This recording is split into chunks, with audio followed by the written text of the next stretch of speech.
আমার কোনো কিছুতেই এখানে যায় আসে না। কারণ হচ্ছে ভাই যে আমার বালের যা সম্প্রতি সামাজিক যোগাযোগ মাধ্যমে আলোচিত উদ্যোক্তা নরিন আফরোজ প্রিয়াকে ঘিরে নতুন বিতর্ক তৈরি হয়েছে।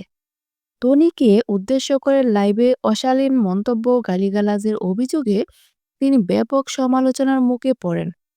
প্রিয়া তনিকে তার যা হিসেবে মানেন না বলে বলে উল্লেখ্য সহ তনির চরিত্র নিয়ে বিভ্রান্তকর মন্তব্য করেছিলেন এমন অভিযোগ উঠে।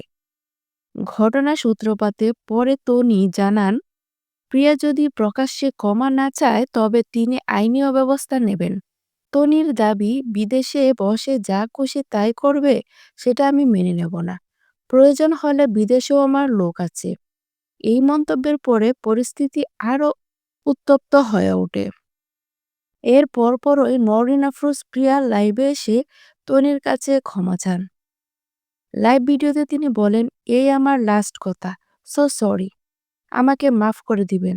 আমি ক্ষমাপ্রার্থী এবং অনেক লজ্জিত। আল্লাহ হাফেজ।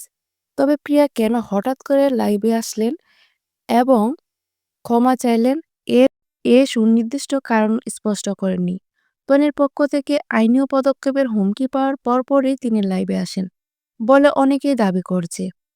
কিছু সূত্র আরও বলছে, মামলার ভয়ে তিনি বিদেশে অবস্থান করছেন এবং তাকে দেশে ফিরতে বলা হয়েছে, যদিও বিষয়টি স্বাধীনভাবে নিশ্চিত হয়নি। এই ঘটনাটি ঘিরে এখনও সামাজিক যোগাযোগ মাধ্যম তুমুল আলোচনা রয়েছে। ভিউয়ার্স, আপনাদের কি মনে হয় অবশ্যই কমেন্টে জানাতে ভুলবেন না।